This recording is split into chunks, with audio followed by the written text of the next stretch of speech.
Today I'm testing out American Airlines first class on a trip from Miami to São Paulo. I hope. Why the doubt? Well, here's what I've done. I've booked two separate flights. One from Mexico City to Miami, and then a separate first class ticket from Miami to São Paulo. But yesterday when my wife rang American Airlines to combine the booking so that we could check my luggage all the way through, they said no, we can't do it. Which is bizarre because every airline I have ever travelled on allows you to join the tickets and check your baggage all the way through. So I'm heading up now to see whether or not they're any more helpful here at Mexico City Airport. And if you're wondering why I couldn't just pick up my luggage in Miami and then re-check in, well, it's only an hour and 20 on the ground, and I think that'll be too tight to do it comfortably.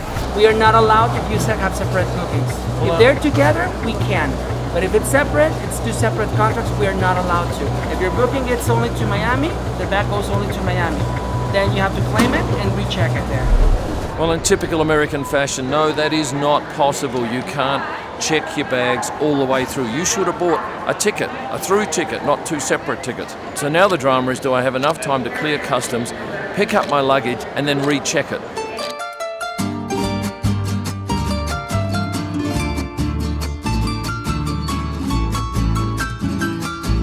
Well, this is the Admiral's Club. It's on the second level here, opposite gate 19. It's an okay lounge. There's some food to partake of. Good bar, though. And if you're a beer drinker, you'll be spoilt for choice. Well, good news. The American Airlines flight from Miami has just landed in Mexico City a couple of minutes ahead of time. So that's the first hurdle jumped.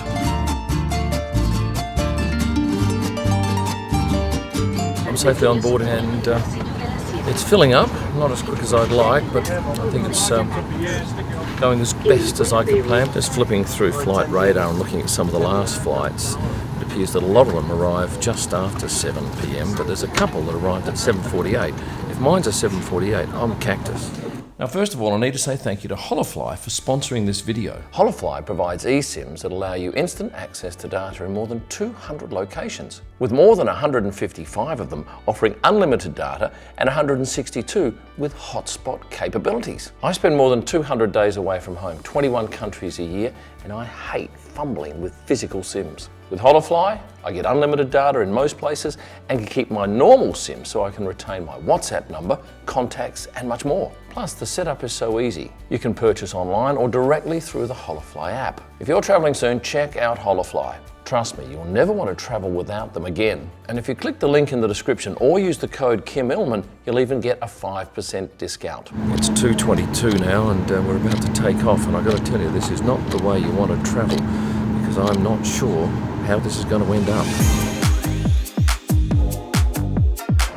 We're up in the air now and I'm thinking I've got a couple of options if this flight arrives too late for me to clear immigration, pick my bag up and recheck it. I'm thinking my best option is to leave the bag there, not clear immigration and go straight and catch my flight because I'm already checked in.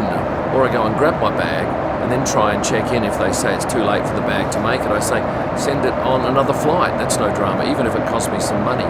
Food-wise, there was a choice of chicken or pasta and I chose the chicken. Currently the time 7:14 p.m. Well, 7:14 is a couple of minutes ahead of schedule, but I'm now faced with the dilemma of do I go and get that bag or not. Check-in, I imagine, will close at 7:55, which is in 44 minutes. But what's the line like at immigration? Will my bag be on the carousel? All questions that will be answered shortly. It is 7:22, and Ruth Buscombe, F1 strategist, has given me some good tips on what I should do to maximise me getting my luggage on board the same flight. So here we go. Boy, did I get lucky there. I had no idea that at this airport you have to go through immigration to make a connection. There is no avoiding it. A huge queue, but I found a guy who showed me some compassion, allowed me to get into a different line, and now I'm down here in baggage claim with a real chance of getting my bag and checking in before the flight officially closes for luggage. This is carousel number 10, and I just ran here to get here. I'm not sure if anything's come out from our flight yet, so I'm 12 minutes away from, I think, check-in closing. I've already got my boarding pass. It's a matter of getting the luggage with me. If this takes too long, I'm just going to have to leave it here and hopefully it gets on another flight. No sooner than I said that, I can see it coming here. I think I'm going to make this. Woohoo! Unbelievably, I managed to once again get to the head of a queue because I'm different to those people over there. I don't know what's going on. I don't know what those people are doing over there. But I've now got to go to checkpoint 2. Up to the left. Thank you. Right, out to the left. So I get to go through these doors. Oh, and here I am. I can't tell you how many scenarios I went through in my head or what the hell I was going to do. But that's American, and I just need priority. This looks like me here. Kim, thank you. I believe the journey I made to get here. It's incredible. Well, it's 8:14, and I'm now boarding. And the longest wait was immigration, but I got pumped up to a different counter, and there was quite a queue for TSA. But I tell you, if you were doing this on an economy ticket, you wouldn't have made it. You wouldn't have had priority through security, and maybe they would have let you in the line. But I can tell you this. This is the worst airport I've ever been to for connecting. Who would have thought that you needed to clear immigration to transfer? These people have never obviously seen Doha. They haven't seen Dubai. This is an archaic system.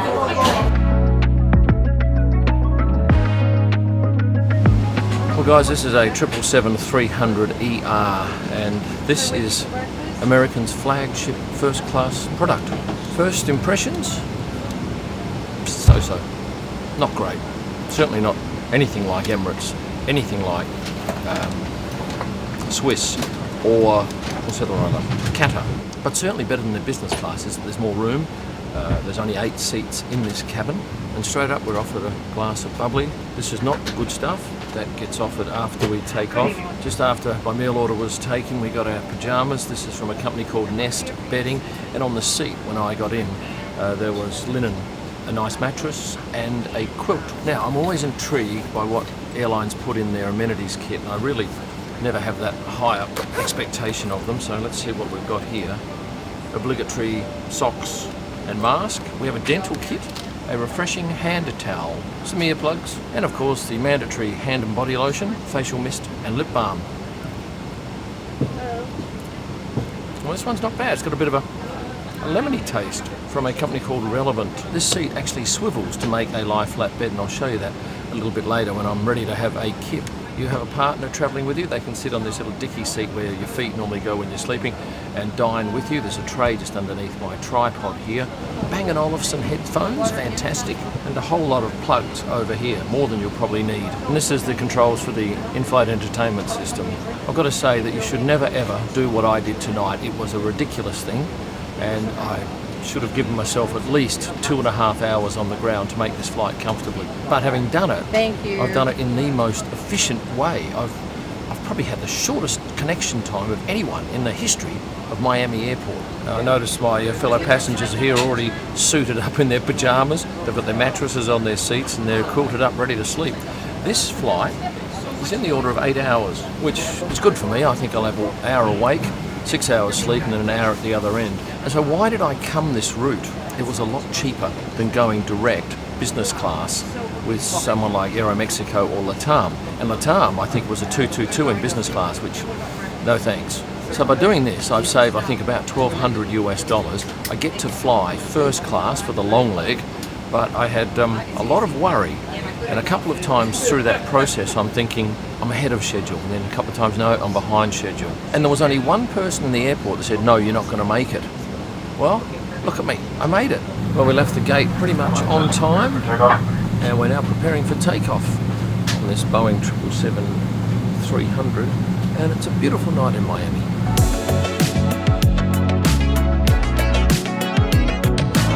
This seat swivels to the left and turns what is a standard first class suite into a mini office.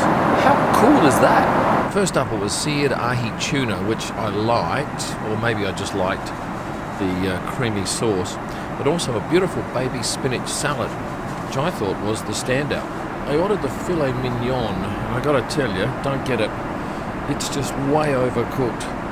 The beans though were good, and the potatoes were okay. So I give that meal 5 out of 10, and in fact I've asked them to replace it with the pasta.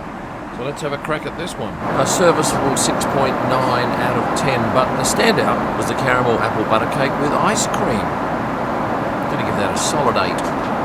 Now, how about a loo review? And it is bigger than normal. no condiments. I would have thought they would have some moisturisers over here, some scent perhaps, plenty of tissues. But what I will say is this is a very noisy aircraft, not so much in here, but out in the cabin. It's way noisier than I recollect any other 777-300 ER being. Or maybe I just don't fly on them enough, but yeah, it's really noticeable. We're now at 90 minutes into the flight, and after a meal and a toilet review, it's time now to get some sleep. I'll be banking perhaps 5.5 hours. That's my goal. Well guys, we're about 54 minutes away from landing. Still going to have breakfast, and they're not as yet bringing it out. But I thought I'd pop in here and brush my teeth and get ready for landing into São Paulo. And if you wanted my honest thoughts on this product, seat's good, mattress is great, staff, yeah, look, they're not rude, they're not bad. It's just that you don't have the warmth that you experience when you're going, say, a Middle Eastern airline or even an Asian carrier. It just appears that the staff do their duty. That's it. But don't get me wrong, I'm very happy to be on this flight. It could well have been in all sorts of drama, costing me extra in both time and money.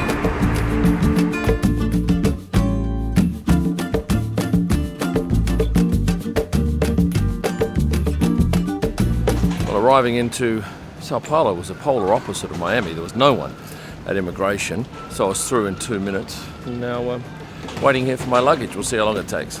Less than 2 minutes waiting. I tell you what, that was pretty quick getting out of that whole thing to a steamy but mild morning. My driver's here to meet me from the hotel, and you'll be interested in the car he's driving too. This vehicle is armour plated, and the glass is hellishly thick. There'll be no bullets penetrating that, I can tell you, well, as far as I know.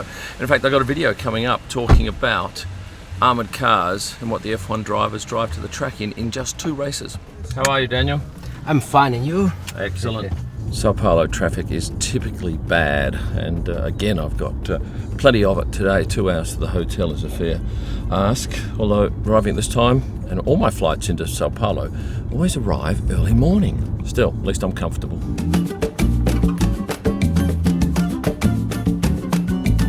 Well, delighted to be back here at the Palazzo Tangara Hotel in Sao Paulo. I think it's one of the best hotels in the world. Could even be the best I've ever stayed at. I'm here for 6 extra nights. So before I go, I'll ask you to like this video, subscribe if you haven't done so, and please join as a member. And for a whole lot of extra Formula One content, stuff, merchandise, that's where you look.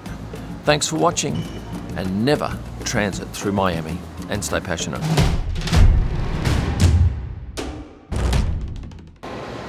That looks like that was good. Where's the light? I'm trying to get the light on my face. Who would have thought, coming from Mexico City and then going...